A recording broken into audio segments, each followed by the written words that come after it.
yang dulu yang mungkin ada beberapa keterbatasan, tapi hasil hitungnya itu mendekati sekali. Itu yang saya kira, wah ini keren banget. Dan itulah bahwa ilmuwan itu mengkombinasikan tidak hanya alam pikir rasional, tapi juga bagaimana beliau semua itu berimajinasi sehingga memunculkan hal-hal yang menarik.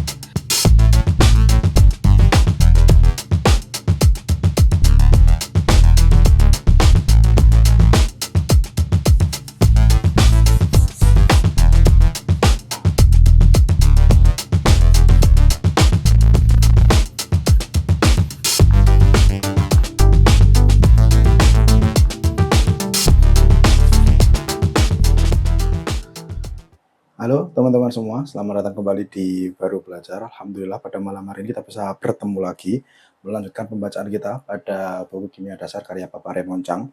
Pada malam hari ini kita akan beralih ke bilangan Avogadro yang kemarin sempat kita singgung, kayaknya habis ini akan muncul itu subbab, dan ternyata benar. Sekarang kita akan bicara tentang bilangan Avogadro. Tapi seperti biasa, mari kita mulai belajar kita, ngaji kita pada malam hari ini dengan berkirim Fatihah.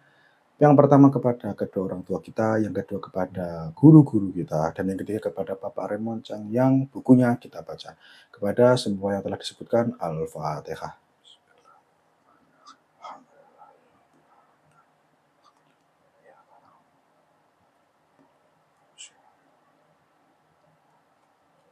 Amin. Oke teman-teman, pada malam hari kita akan bicara tentang bilangan Avogadro. Kita bukan bicara tentang mol, meskipun di buku Raymond Chang, di buku Kimia Dasar 1 karya Bapak Raymond Chang, yang berbahasa Indonesia loh ya, itu judulnya bukan mol dan bilangan Avogadro. Di sini saya menuliskan mol dan bilangan Avogadro karena memang hari ini kita akan berbicara tentang konsep mol. Di buku itu yang tertulis adalah massa unsur molar. Memang ada beberapa konsep yang ya agak berbeda antara definisi yang ada di buku kimia dasar itu dengan yang selama ini saya pahami, tapi gak apa-apa karena pada intinya kita tahu apa sih maksudnya, seperti itu. Nah, sekarang kita itu akan bicara tentang jumlah.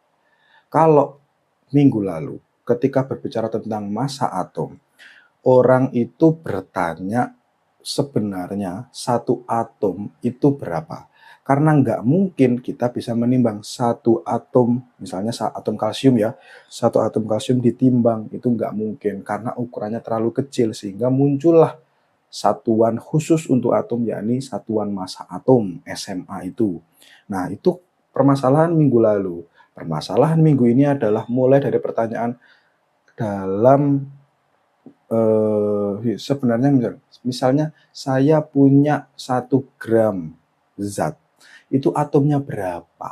Nah itu, kalau minggu lalu satu atom itu masanya berapa, kalau sekarang itu kalau saya punya zat, ini jumlah atomnya berapa, gitu. Nah, permasalahannya sama seperti yang kemarin. Kalau kemarin itu tidak bisa menimbang karena masanya terlalu kecil, sekarang itu atom tidak dapat dihitung karena jumlahnya, karena ukurannya terlalu kecil. Sebenarnya konsep-konsep seperti ini itu sudah jamak dilakukan. Jadi konsepnya adalah menyebut barang banyak menjadi satu sebutan yang mudah, gitu. Misalnya, teman-teman pasti tahu, satu lusin. Satu lusin itu berapa? Menyebut benda sebanyak 12, satu lusin. Sama seperti itu.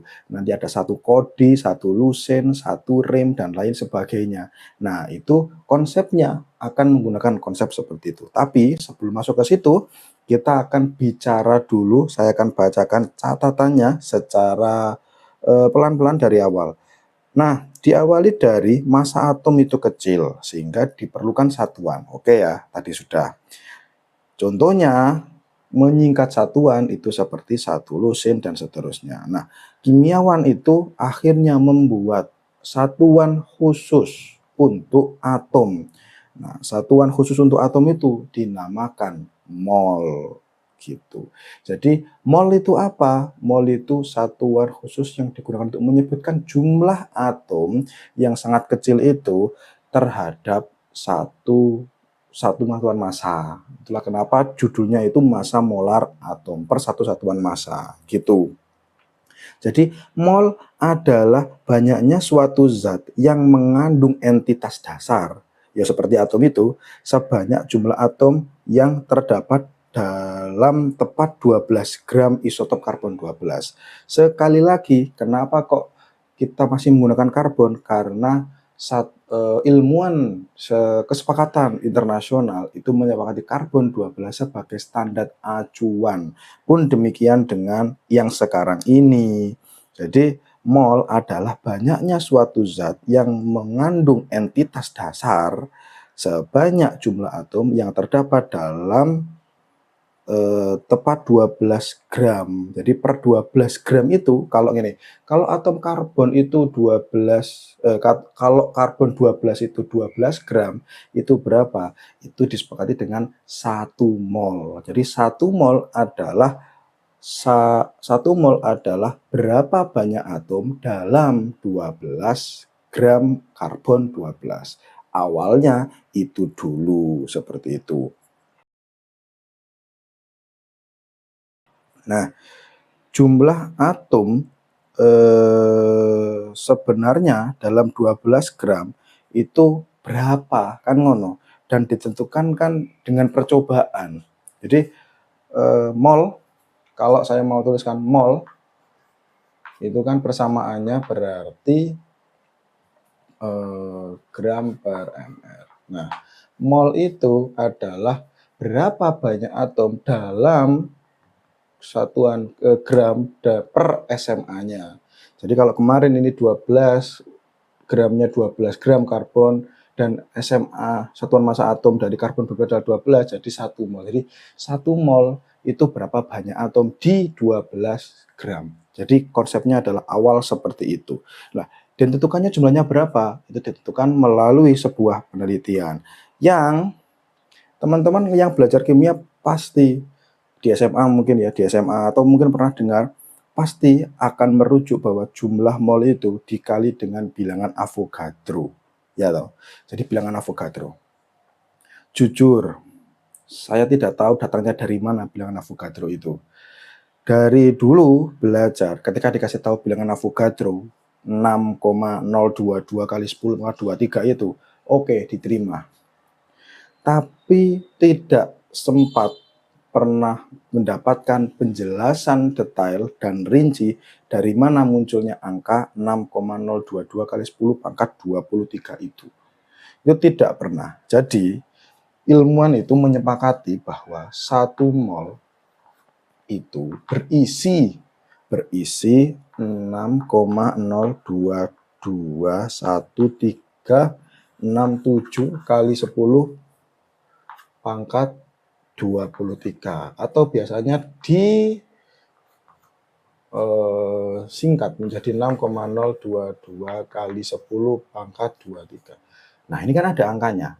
Berarti dalam misalnya 1 mol karbon itu kan berarti 12 gram di 12 SMA. Nah, ini 12 gram itu mengandung 1. Yang mana berarti di 12 gram karbon itu ada sebanyak ini.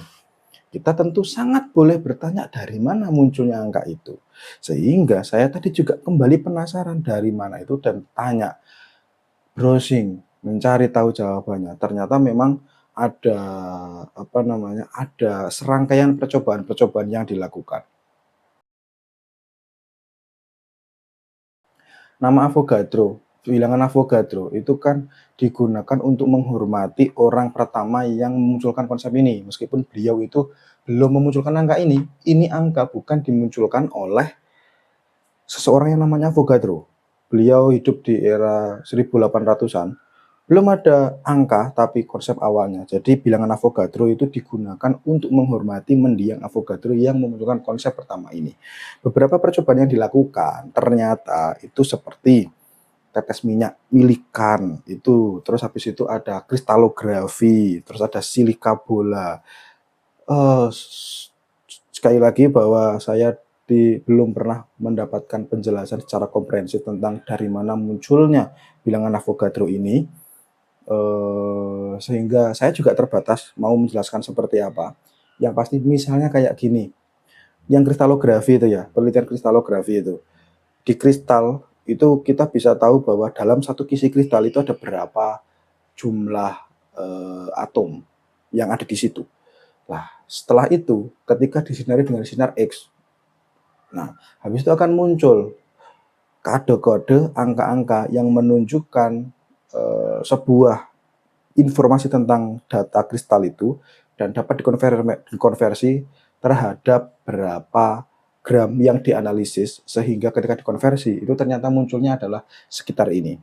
Pun demikian dengan menggunakan percobaan elektro, ternyata juga ada yang menggunakan percobaan elektro. Ketika sudah tahu nilai nilai Faraday 90.000 berapa itu dikatakan bahwa dengan menggunakan pendekatan elektro itu kita tahu bahwa 1 mol itu ada berapa elektron yang bergerak. Nah, itu memang setara dengan ini, sehingga memang ya muncullah angka ini. Dan ternyata angka ini itu direvisi, dan revisi terbarunya ini saya baru tahu dari hasil browsing, baru muncul di tahun 2019 kalau tidak salah tadi ya.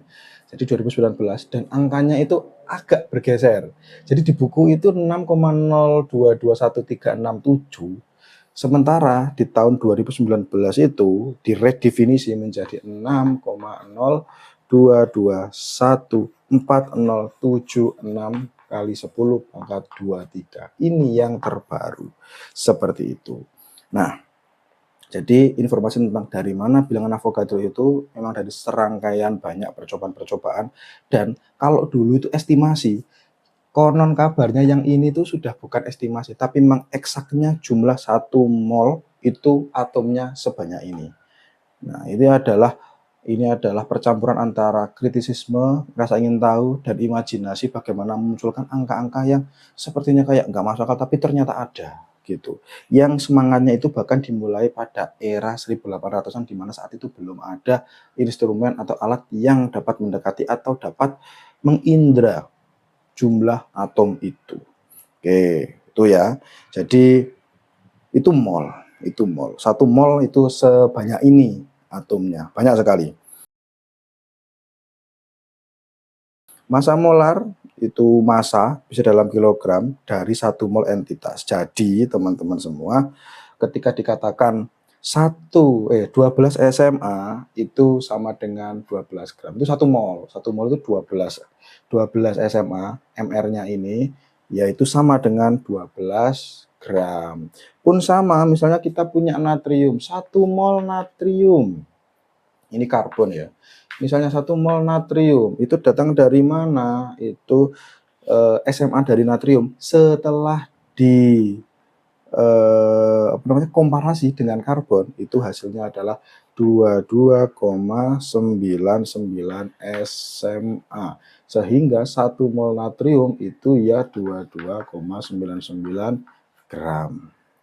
Fosfor juga sama. 1 mol fosfor itu setelah disejajarkan, diseimbangkan dengan karbon 12 itu 30,97 SMA. Sehingga massa dari 1 mol fosfor adalah 30,97 SMA. Mari kita lihat sejenak. Karbon 1 mol sebanyak ini ya, sebanyak atom yang jumlahnya sama, karbon itu 12 gram. Dengan jumlah yang sama untuk natrium itu 22,99 gram. Berarti massa dari natrium itu untuk jumlah atom yang sama itu lebih berat. Terus fosfor 30,97, lebih berat lagi. Seperti itu, lebih besar lagi massa per atomnya. Sehingga ketika kita sudah tahu yang seperti ini nih, sehingga kita itu bisa menghitung satu atom itu beratnya berapa. Karena 1 mol ini untuk karbon ya, sama dengan 12 gram. Ini sekali lagi untuk karbon. Nah, 1 mol itu ada 6,022 kali 10 pangkat 23, jadi 12 gram bisa dibagi dengan 6,022 kali 10 pangkat 23 dan hasilnya adalah 1,993 kali 10 pangkat min 23 gram. Jadi ini adalah massa satu atom karbon, seperti itu. Jadi kita bisa menggunakan pendekatan ini dengan memahami bilangan Avogadro untuk menentukan bahwa 1 mol itu ada berapa massanya, seperti itu. Nah, konsep bilangan Avogadro dengan massa molar memungkinkan kita untuk melakukan konversi antara massa dengan mol atom. Jadi, kalau kita tahu mol, kita kan tahu massanya, seperti ini tadi. Kita tahu massanya, jadi bisa melakukan konversi-konversi itu. Dan konversi itu ya bisa dilakukan dengan memahami ini, bahwa 1 mol itu setara dengan 6,022 kali 10 pangkat 23. Beberapa konversinya yang sebenarnya ini juga teman-teman mungkin sebagian sudah ada yang tahu, misalnya massa suatu unsur. Ini saya tuliskan langsung dari buku ya, massa suatu unsur M. Nah, di sini itu jumlah mol.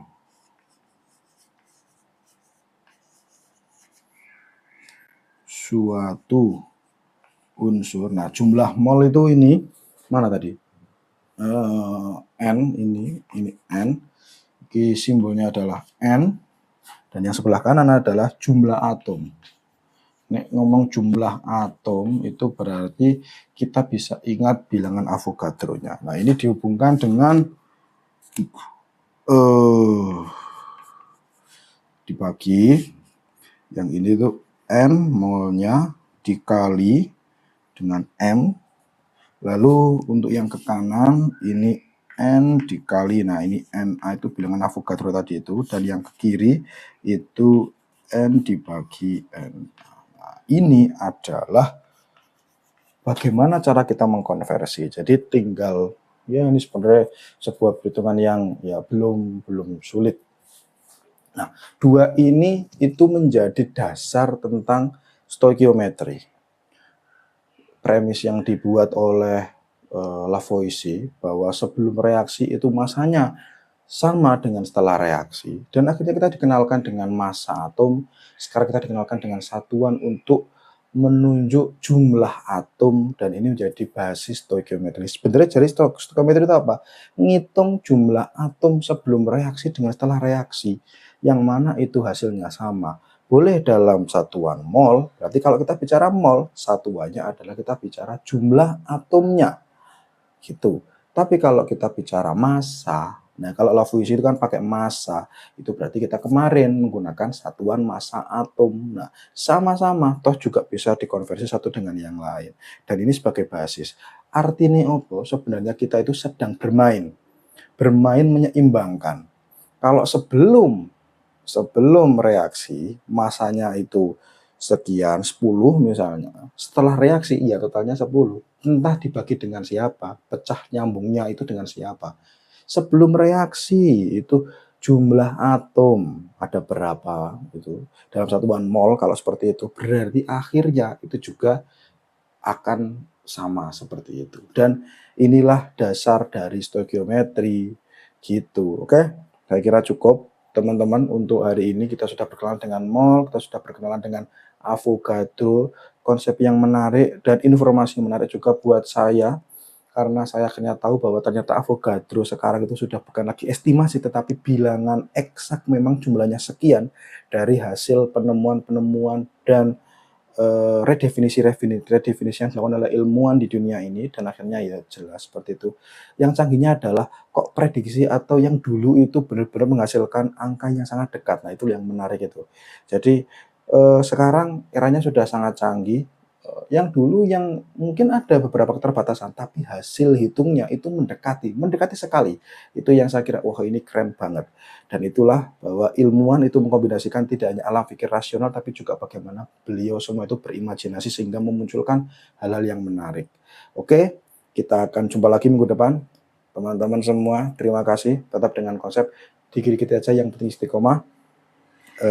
Gak apa-apa sebentar, ya gak apa-apa belajar meskipun cuma gak apa-apa belajar meskipun cuma sebentar, ya nggak apa-apa. Yang penting kita tetap rutin melakukan ini. Semoga ada manfaatnya untuk saya, khususnya umumnya buat teman-teman semua. Terima kasih yang sudah menyimak sampai akhir ini. Kita jumpa lagi minggu depan.